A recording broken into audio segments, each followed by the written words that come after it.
안녕하세요. 사연을 부탁해입니다. 오늘의 사연을 소개하겠습니다. 아내와 함께 저녁 식사를 하고 있는데 전화벨이 울렸습니다. 여보세요? 엄마? 그래, 나다. 저기 그게 말이야. 저번에 도토리묵 먹고 싶다고 했잖니? 먹고 싶긴 하지. 근데 엄마 힘들잖아. 그냥 사 먹으면 돼.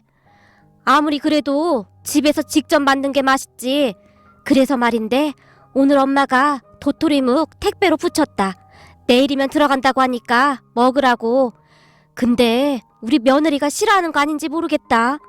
순간 도토리묵을 만드느라 고생한 엄마가 생각나서 미안한 마음이 들었습니다. 그런 제 마음을 아는지 모르는지 옆에 있던 아내의 눈이 반짝거렸는데요. 왜? 어머님이 도토리묵 보내셨대?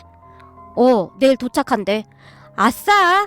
어머님 도토리묵 완전 맛있잖아. 어머님이 만드신 거 한번 먹어보면 절대 못 사먹는다니까. 신난다. 엄마 들었어?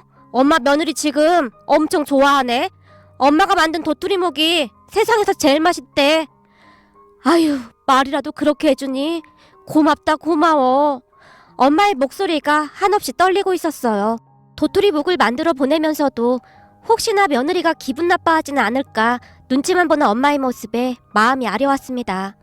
뭐야, 우리 엄마 또 우는 거야?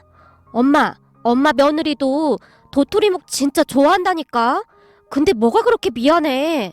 엄마의 떨리는 목소리를 들으며 이런저런 생각이 들면서 속상하기까지 했거든요. 뭐야, 어머님 우셔? 나 바꿔줘봐. 어머님 저예요. 도토리묵 정말 감사해요. 세상에서 어머님이 만들어주신 도토리묵이 제일 맛있어요. 내일부터 삼시세끼 도토리묵만 먹을 거예요. 아참, 그리고 친정엄마도 조금만 드리면 안 될까요? 혹시나 어머님이 도토리묵 만들어서 보내주시면 엄마가 조금만 달라고 신신당부를 해서요. 암만 많이 드리거라. 내가 또 만들어서 보내줄 테니까 걱정 말고 많이 드려. 얘야, 참 고맙다. 내가 항상 너한테 고마운 게 참 많다. 어머님, 제가 항상 고맙죠. 맨날 어머님 반찬 얻어먹기만 하는걸요? 도토리묵 정말 잘 먹을게요. 항상 감사합니다. 아내의 얼굴에 미소가 가득했습니다. 아내는 우리 엄마가 만들어준 도토리묵이라고 하면 자다가도 벌떡 일어날 정도입니다.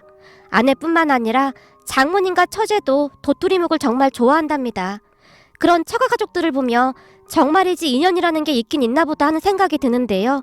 처가 가족들은 우리 본가에 비해 꽤 부유한 편이었음에도 불구하고 그러한 티를 전혀 내지 않는 그런 분들이시거든요.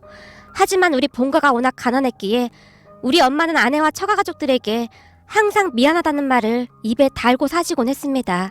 마치 가난이 큰 죄인 것 마냥 말이죠. 우리 아버지는 제가 어릴 때 공사장에서 일을 하시다가 돌아가셨다고 하는데 그 시절에는 보상조차도 받기 힘들었다고 합니다. 그렇게 엄마는 저를 홀로 키우셨습니다. 그랬으니 삶의 무게가 얼마나 무거웠을지 감히 짐작조차 되지 않습니다. 우리 집은 정말 가난했습니다. 쌀독에 쌀이 떨어진 적이 한두 번이 아니었으니까요. 그랬기에 그때 그 시절 수제비와 도토리묵을 참 많이 먹었습니다. 집안 형편이 어려웠으니 배를 채우기 위해 허겁지겁 먹긴 했지만 그래도 참 맛있기만 했어요. 요즘은 그 수제비가 가끔 그립기도 합니다.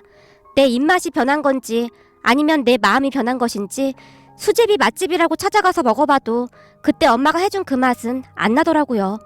물론 우리 엄마가 끓여주는 수제비는 다르지만요. 이래서 역시 손맛이 중요하다고 하는가 봅니다. 그 시절 저는 공부를 꽤 잘했음에도 불구하고 엄마에게 고등학교를 가지 않겠다고 말을 했는데요. 그때 제 머릿속에는 하루라도 빨리 돈을 벌어서 그 가난에서 벗어나고만 싶었거든요. 하지만 제 팔자가 그렇게 나쁘지만은 않았던 것인지 중학교 3학년 담임 선생님을 잘 만났고 선생님이 허름한 우리 집까지 직접 찾아오셔서 엄마를 설득하고 또 설득했습니다. 제가 알아봤는데 정우 성적 정도면 장학금을 주는 학교로 갈 수 있을 것 같습니다. 공부를 이렇게나 잘하는데 고등학교를 포기하다니요. 무슨 일이 있어도 고등학교는 꼭 졸업해야 합니다. 아이고 선생님 고맙습니다. 물론 저도 고등학교는 가야 한다고 난리를 치고 있는데 우리 정우가 이리도 고집을 피우네요. 정우야, 잘 들어.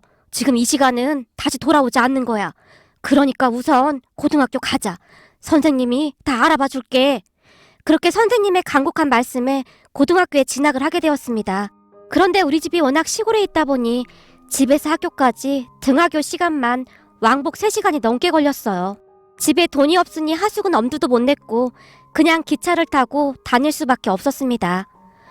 네 아빠만 살아있었으면 네가 이렇게 고생 안 해도 되는데 이 엄마가 너한테 정말 미안하구나. 엄마, 미안하긴 뭐가 미안해. 걱정 마. 나 하나도 안 힘들어. 그래도 내가 좋아하는 공부할 수 있어서 난 그냥 다 좋아. 근데 엄마가 나 때문에 더 고생을 해야 해서 그게 걱정인 거지. 아니다, 아니야. 이 엄마가 고생은 뭔 고생을 한다고 그래. 공부하기도 힘든데 그 먼 학교까지 왔다 갔다 하느라 네가 더 힘들지. 엄마가 눈물까지 훔치며 긴 한숨을 내쉬었어요. 하지만 저는 공부를 할 수 있다는 것 자체만으로도 그저 행복했기에 힘든 줄도 모르고 열심히 공부를 했습니다. 어느 날은 늦게까지 학교에 남아서 공부를 하다가 그만 막차를 놓치게 되었어요. 주머니에 돈은 없지 어쩔 수 없이 그 기차역에서 밤을 새우다시피 하고 바로 학교에 간 적도 있었답니다. 그런데 다음날 학교에 갔을 때 아무래도 제 모습이 꼬질꼬질해 보였던 모양입니다. 평소 장학금까지 받고 있던 저를 못마땅하게 여기던 반장 승진이가 와서 시비를 걸었어요. 야, 너 몰골이 이게 뭐냐? 평소에도 냄새나서 엄청 짜증났었는데 오늘은 더 심하네? 라며 키득키득 웃어댔거든요. 반장 승진이네 집은 부자인 듯 했는데요. 그때 당시 학교가 끝나면 승진이네 아빠가 고급 승용차를 타고 승진이를 데리러 오기도 했거든요. 그 모습을 보며 다들 부러워했을 정도였고요. 그런 승진이는 부모님의 전폭적인 지원을 받으며 공부를 했지만 승진이는 항상 2등이었고 저는 항상 1등이었습니다. 그랬으니 승진이는 저를 많이 못마땅해 했습니다. 승진이는 틈만 나면 제게 시비를 걸어왔습니다. 하지만 저는 상관조차 하지 않은 채 묵묵히 공부만 할 뿐이었고요. 그러다 얼마 뒤부터는 살림의 보탬이 되고자 엄마 몰래 주말마다 고깃집에서 일을 하고 있었는데요. 그 고깃집이 초등학교 때부터 친구였던 경석이네 아빠가 하는 곳이었기에 저에게는 더할 나위 없이 좋은 일자리였어요. 그러던 어느 날 승진이네 가족들이 식사를 하기 위해 식당으로 들어왔는데요. 뭐야? 너 여기서 일하냐? 아, 그래서 너한테 항상 그런 이상한 냄새가 났던 거였구나. 승진이가 잔뜩 비웃으며 저를 바라봤어요. 안녕하세요. 주문하시겠어요? 아빠, 이 집에서 제일 비싼 걸로 먹자. 야, 이 집에서 제일 비싼 고기로 가지고 와봐. 알았어. 금방 가지고 올게. 야, 너는 나한테 반말하면 안 되지. 난 지금 여기 손님으로 온 거잖아. 거기다 오늘 우리 가족들이 매출도 많이 올려줄 건데 깍듯이 손님 대우를 해야 할 거 아니야. 아, 네, 알겠습니다. 바로 가져다 드리겠습니다. 승진이 행동 하나하나에 우라통이 치밀어 올랐지만 꾹 참고 뒤를 돌아섰는데요. 엄마, 아빠, 쟤야 쟤. 왜 내가 맨날 이상한 냄새 난다고 했었잖아. 아, 쟤야? 얼굴 보니 딱 그렇게 살 팔자네. 사는 거 보니 아무리 발버둥 쳐도 벗어나기 힘들겠네. 공부만 한다고 뭐가 달라지진 않거든. 그러니까 넌 투덜거리지 말고 엄마 아빠한테 항상 감사하게 생각해야 해. 저것 봐라. 접시나 나르고 저게 뭐하는 짓이니? 승진이 부모님도 승진이와 별반 다를 바가 없는 그런 사람들 같아 보였어요. 그 사람들 말을 들으며 견딜 수 없는 모멸감을 느꼈기에 순식간에 제 얼굴이 굳어지고 말았는데요. 정우야, 이 아저씨가 이 나이 먹도록 살아보니 저런 인간들은 꼭 끝이 좋지 않더구나. 저런 인간들 말은 그냥 걸러서 들으면 돼. 말도 마라. 장사하다 보면 별의별 인간들이 다 있어. 그러니까 넌 신경 쓸 필요도 없어. 알겠니? 친구 아빠이자 가게 사장님께서 제 어깨를 두드려줬어요. 하지만 그 뒤에도 승진이는 저를 참 많이도 힘들게 했는데요. 이곳에 다 이야기하기도 어려울 정도입니다. 그런데 그렇게 힘들게 살았음에도 제가 정말 잘 자랄 수 있었던 것은 다 엄마 덕분이었습니다. 가난한 것이 항상 죄인 것 마냥 엄마는 제게 미안해 하셨는데요. 아침 일찍 나가서 저녁 늦게까지 일을 하시던 엄마는 미안한 마음을 도토리묵으로 표현하곤 하셨습니다. 학교가 끝나고 지친 몸으로 집에 들어가면 엄마가 도토리묵을 만들고 계셨어요. 산에 올라가 보니까 도토리가 지천에 있지 뭐니. 엄마가 도토리 잔뜩 주워왔어. 우리 정우 좋아하는 도토리묵 맛있게 만들어줄게. 엄마, 양념장 많이 해줘. 도토리묵은 양념장이 많아야 맛있어. 제가 침까지 꿀꺽 삼킨 채 엄마를 바라봤어요. 그리고는 엄마 옆에 쪼그리고 앉아서 도토리묵 만드는 걸 신기한 듯 구경하곤 했습니다. 그때는 엄마 말대로 산에 도토리가 지천에 깔려 있었는데요. 엄마는 그 도토리를 주워서 깨끗하게 씻은 다음 물에 불려 말린 도토리를 방 껍질 까듯이 도토리 껍질을 까곤 했습니다. 물론 저도 옆에서 껍질 까는 걸 거들었고요. 엄마, 이 도토리묵 만드는 게 참 신기해. 그렇지? 그렇지. 참 신기하지? 거기다 이게 얼마나 맛있니? 엄마 둘이서 도란도란 이야기를 하며 껍질을 깐 다음 그 도토리를 곱게 갈아서 면 보자기 같은 것에 넣어 꾹 눌러서 짠 다음 물로 여러 번 헹궜던 것 같기도 하고 아무튼 그 뒤로도 참 손이 많이 갔던 것 같아요. 그리고 나중에는 고소한 기름과 소금을 넣고 뜸을 들였던 것 같은데 그러면 되직해지면서 탱글탱글 아주 먹기 좋은 도토리묵이 되었거든요. 여기다 엄마표 양념장을 얹어서 먹으면 그렇게 맛있을 수가 없었습니다. 저는 지금도 우리 엄마가 만들어준 도토리묵을 가장 좋아합니다. 그보다 맛있는 음식을 먹어본 적이 없을 정도로 말이죠. 도토리묵이 그토록 맛있을 수 있었던 것은 아마도 엄마의 사랑과 정성이 가득 들어있어서 그러지 않았을까 생각해 볼 뿐입니다. 엄마는 제게 미안한 마음이 들면 그토록 도토리묵을 만들어주시곤 했습니다. 비록 풍족하지는 못했지만 그런 엄마 밑에서 자랐기에 저는 바르게 잘 자랄 수가 있었습니다. 그리고 힘든 환경이었지만 공부만큼은 자신이 있었어요. 3년 동안 온 힘을 다해서 공부에 집중을 했을 정도니까요. 그 뒤 저는 서울 명문대에 당당히 합격을 했습니다. 그것도 장학생으로 말이죠. 대학을 다니면서도 과외 아르바이트를 몇 개나 했는지 모르겠네요. 그러던 어느 날 저를 아껴주시던 교수님께서 저를 따로 부르셨어요. 정우야, 너 아르바이트 몇 개씩 한다며? 네, 교수님도 아시다시피 저희 집 형편이 좋지 않아서 조금이라도 엄마한테 도움이 되고 싶어서요.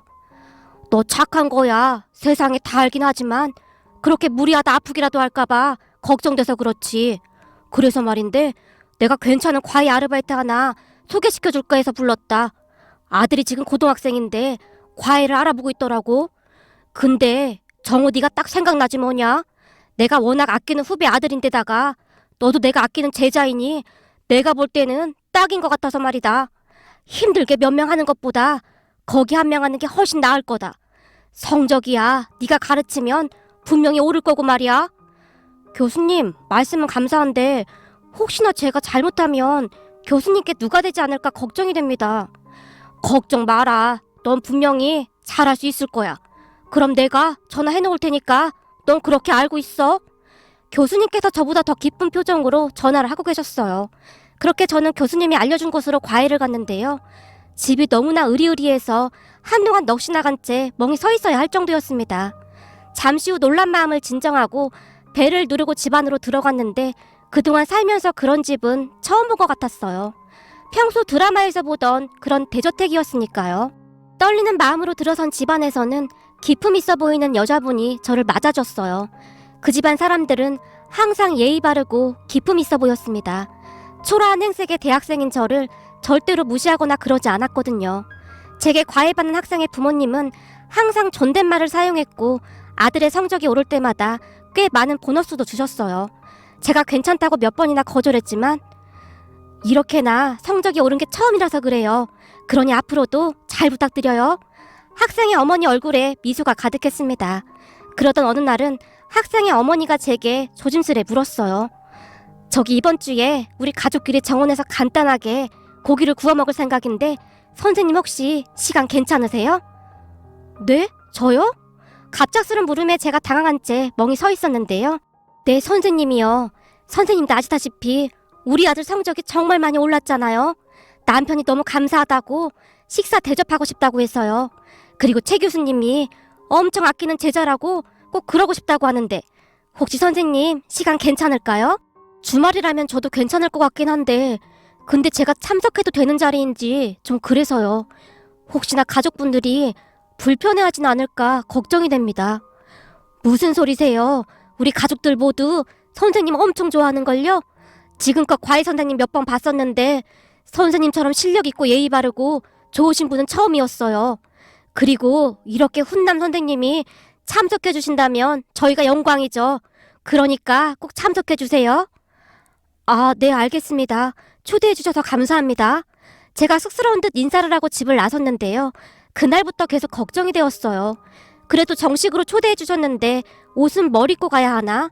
선물이라도 사가야 하나? 이런저런 생각으로 머릿속이 복잡했거든요. 결국 교수님께 물어보기까지 했답니다.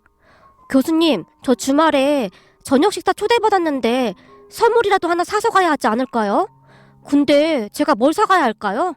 왜? 부잣집에 뭘 사가야 할지 걱정돼서 그래?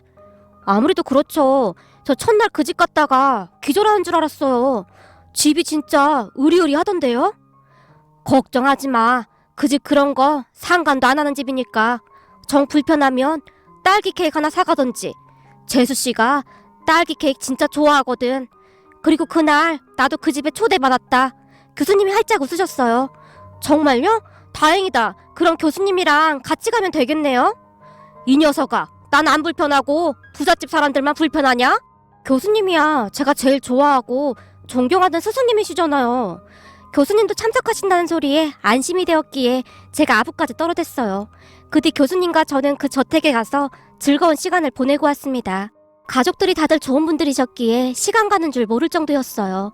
그리고 그 뒤에도 식사 초대를 자주 받게 되었고 나중에는 자연스럽게 가족들과 어울리게 되었습니다. 그러면서 제 인생도 송두리째 바뀌게 되었는데요. 어느 날 학생의 아버지가 저를 따로 불렀거든요. 저기 학교 졸업하면 어디 취업할 생각이에요? 혹시 우리 회사에 입사하는 건 어떻게 생각하세요? 네? 사장님 회사예요? 네, 우리 회사가 대기업까지는 아니지만 대기업에 버금가는 중견기업입니다. 우리 선배님이 다른 회사 보내기 아까운 인재라고 하도 자랑을 해서 말입니다. 교수님께서요? 아닙니다. 교수님이 저를 너무 좋게 보셔서 그런 거지. 사실 뭐 잘하는 것도 없습니다. 없긴 왜 없어요. 성실하고 정직하고 인성까지 바른데 요즘 이런 인재 모시기가 어디 쉽나요? 어때요? 한번 생각해 보시겠어요? 저야 감사하지만 혹시나 교수님과 사장님께 폐가 되지 않을까 걱정이 됩니다. 그런 걱정은 안 하셔도 됩니다. 그동안 저도 쭉 지켜봤는걸요. 이래봬도 저 한 회사 오너입니다. 사람 보는 눈 하나는 확실하다 그 말입니다. 참 세상 일 모르는 거라고 힘들기만 하던 제 인생도 그때부터 조금씩 빛을 보기 시작했습니다. 사실 사장님은 훨씬 이전부터 저를 사익감으로 점 찍어 두셨다고 했으니까요. 사장님 딸이 근무하는 부서에 저를 입사시켜서 가까워질 수 있도록 참 많은 노력을 하셨거든요. 하지만 눈치 없던 저는 그 사실을 한참 만에 알게 되었고요. 우리 김서방은 다 좋은데 눈치가 정말 없어. 내가 그렇게 눈치를 주는데도 못 알아듣더라고. 사장님 첫째 딸과 사귀고 난 뒤 사장님께서 놀리듯 말씀하셨어요. 비록 결혼 전이긴 했지만 가족들 모두 저를 김서방, 형부, 매형이라고 부르며 잘 지내고 있었거든요. 그러다가 결국 우리는 결혼까지 하게 되었고요. 처가에 비해 친가 형편이 워낙 좋지 않았기에 걱정을 많이 했지만 돈이야 평생 원 없이 쓸 만큼 있네. 우리는 잘 사는 사이가 필요한 게 아니네. 내 딸을 행복하게 해줄 사이가 필요한 거네. 자넨 우리가 바라던 바로 그런 사이야. 근데 뭘 더 바라겠나? 장인 장모님께서는 저를 정말 많이 예뻐해 주셨어요. 물론 제 아내도 세상 그 누구보다 바르고 좋은 사람입니다. 처음에는 처가 가족들과 함께 어울리면서 꿈인지 생시인지 잘 구분이 안 될 정도였는데 이제는 저도 많이 익숙해졌습니다. 그러던 어느 날 정말 충격적인 사건이 일어났습니다. 제가 이런 글을 쓴 이유이기도 하겠네요. 우리 장인어른이 운영하는 회사가 제약회사인데요. 중견기업이라고 하기에는 규모가 상당히 큰 회사입니다. 회사가 하루가 다르게 계속 성장해가고 있었기에 지방 쪽에 새로 공장 하나를 더 지을 예정으로 부지를 알아보러 다니고 있었는데요. 장인어른께서 부지 3-4곳을 지정해서 저보고 잘 확인해보고 오라고 하셨어요. 자네도 알다시피 지금 우리 회사가 바이오 산업까지 진출해서 한참 성장하는 추세가 아니던가? 내가 한번 내려가겠지만 자네가 먼저 내려가서 공장 부지 잘 확인하고 오게나. 내가 보고받은 곳이 4군데 정도 되는데 자네가 다녀보면서 잘 보고 오란 말일세. 그 뒤 어디로 할지 타당성 검토를 해보자고. 알겠습니다. 근데 1순위가 제가 아는 지역이네요. 맞네. 자네가 그 지역 고등학교를 졸업했더구만. 그래서 난 그곳이 더 마음에 들기도 하네. 자네가 성공해서 지역 발전에 도움도 주고 하면 좋은 거 아니겠나? 우리 딸한테 듣자 하니 자네가 모교 후배들한테 장학금도 많이 주고 한다면서?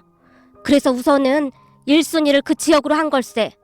암튼 내가 사위 하나는 기가 막히게 잘 봤어. 그것뿐만 아니라 자네 여기저기 기부도 참 많이 한다면서? 아닙니다, 장인어른. 그건 제가 참 어렵게 살았다 보니 아무래도 어렵게 살고 있는 사람들 마음이 너무나도 잘 이해가 돼서요. 조금이나마 나누면 제 마음도 행복하고 그 사람들도 행복해질 수 있으니까요. 다 좋은 거잖아요. 장인어른만큼 많이 하지도 못하는걸요? 아닐세, 아니야. 그런 마음을 갖는다는 것 자체가 아주 중요한 거야. 주변을 한번 잘 둘러보게나. 다들 돈만 벌려고 눈이 시뻘개졌지 가지고 있는 것을 나누는 사람은 많지 않다네.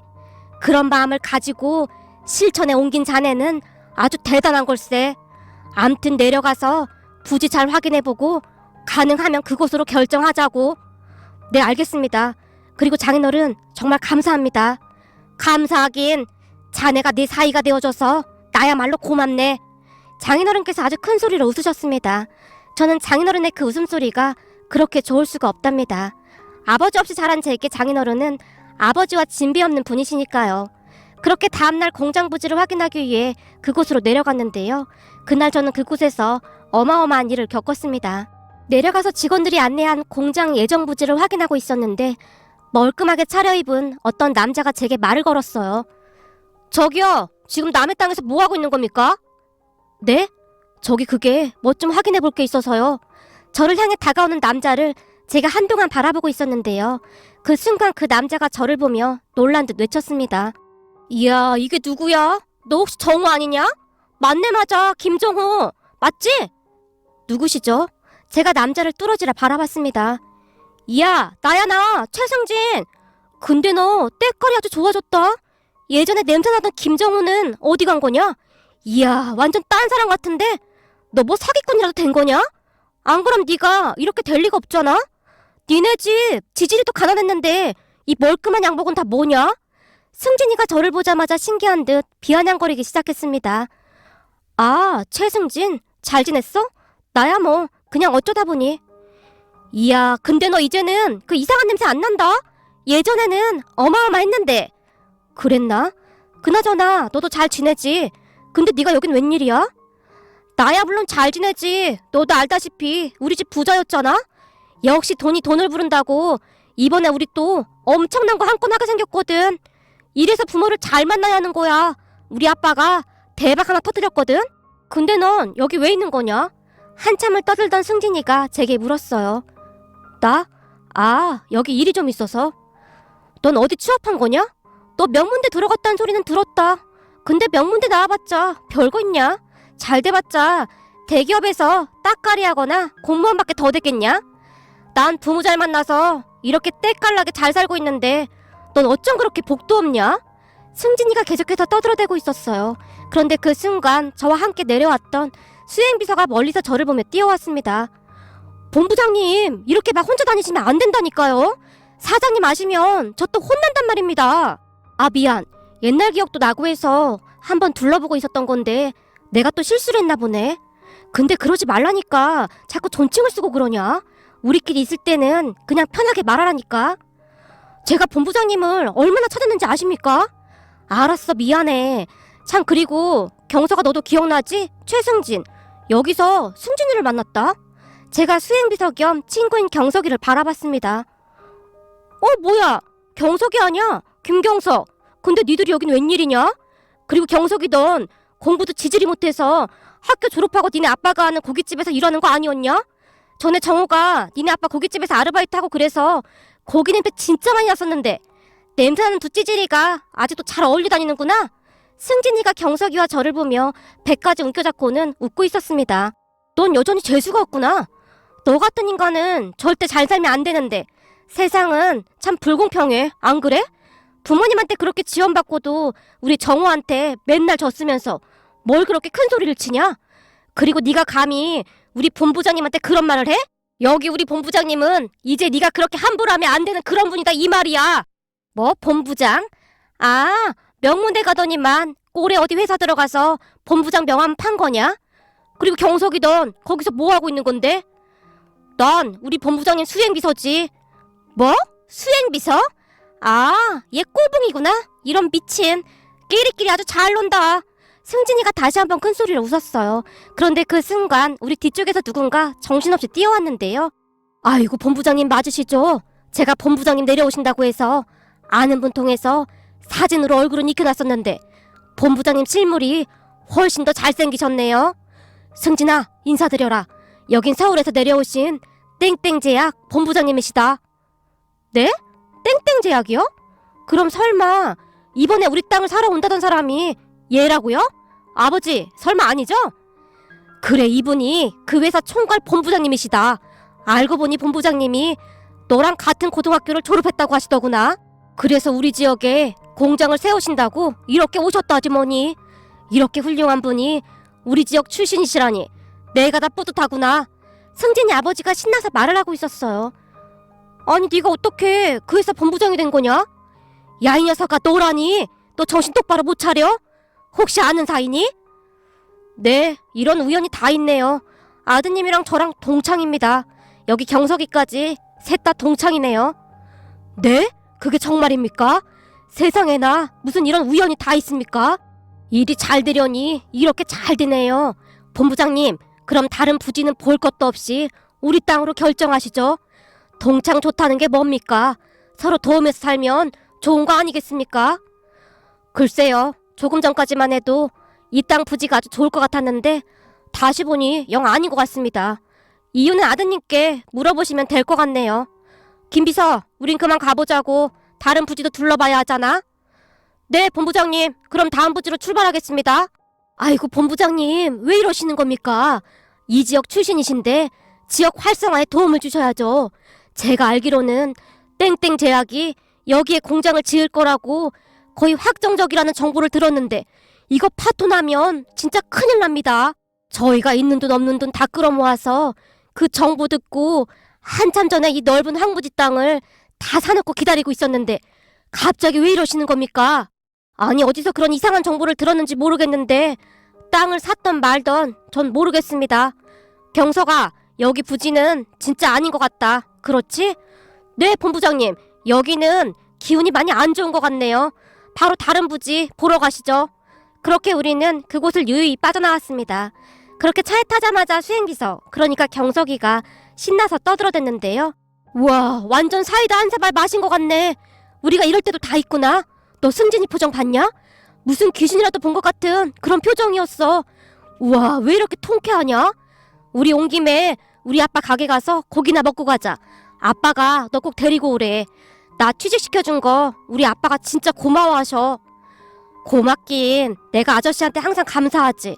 전에 다 정말 힘들었을 때 아저씨가 고기도 많이 싸서 주시고 거기다 내가 일한 것보다 돈도 더 많이 주시고 나셨어.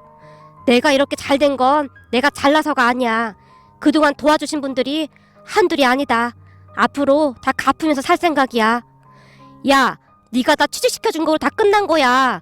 나 공부도 진짜 못했었는데 이렇게 좋은 회사 들어갔다고 엄마 아빠가 몇 날 며칠 눈물바람이었다니까? 내가 한 게 뭐가 있다고. 네가 면접 보고 들어온 거지. 그렇지, 내가 면접 보고 들어온 건 맞는데 네가 없었으면 솔직히 내가 이런 회사에 들어올 수나 있었겠냐? 야, 됐고 얼른 니네 아빠 식당에 가자. 오랜만에 아저씨가 만들어주신 냉면도 먹고 싶고 고기도 먹고 싶네. 어디 가도 그 맛이 안 난단 말이야. 고기는 니네 아빠 식당이 최고야.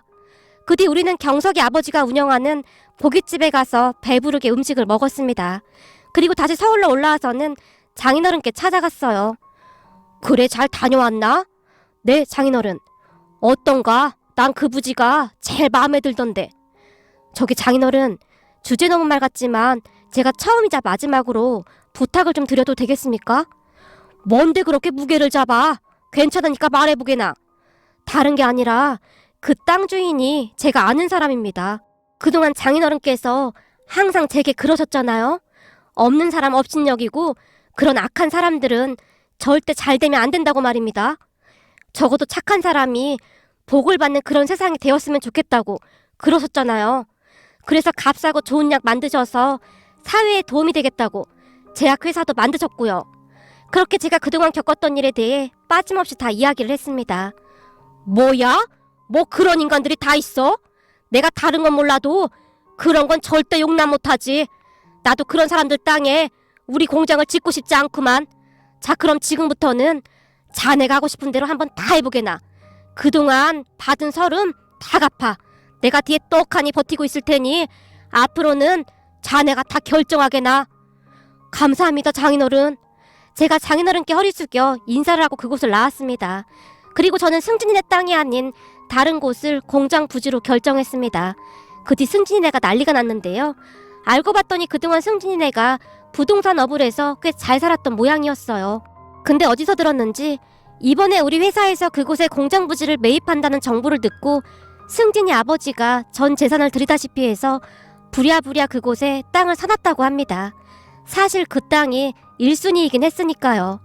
물론 땅을 판 사람들은 아무것도 모르고 웃돈을 조금 더 주겠다고 하니 덥석 팔았던 것 같았어요. 하지만 우리 회사가 그곳에 공장을 짓지 않겠다고 하자 이제 그 땅은 아무 쓸모가 없는 땅이 되어버린 거죠. 그 바람에 승진이 아버지와 승진이가 제게 전화하고 정말이지 난리가 난 것 같았는데요. 경석이 말에 의하면 승진이 집안이 파산나기 일보 직전이라고 했습니다. 물론 저는 그들의 연락을 일체 받지 않았고요. 그렇게 승진이와 승진이 아버지가 우리 회사까지 찾아온 모양인데 정문에서 경비 직원에게 끌려나갔답니다. 그랬더니 우리 엄마가 있는 고향집까지 찾아가서 무릎 꿇고 빌어댔다고 합니다.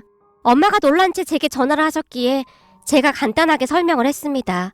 제 말을 들은 엄마도 바로 표정을 바꾸신 듯 했는데요. 저는 아는 게 아무것도 없어서 잘 몰라요. 우리 아들이 하는 일인데 시골 할머니가 뭘 알겠습니까? 그러니까 그만 가보세요. 그리고 자꾸 이렇게 찾아오면 우리 아들이 가만 안 있겠다고 하는구만요. 물론 저도 그렇게까지 하고 싶진 않았지만 그때 그 시절 제게 했던 그 모든 것들이 떠올라서 절대 용서가 되지 않았습니다. 적어도 악한 사람들은 반드시 대가를 치러야 한다는 것도 보여주고 싶었습니다. 그 뒤 승진이네는 땅 구입 때문에 받은 대출금의 그 빚더미가 어마어마하다는 소문이 얼핏 들려왔어요. 사실 별로 알고 싶지도 않았어요.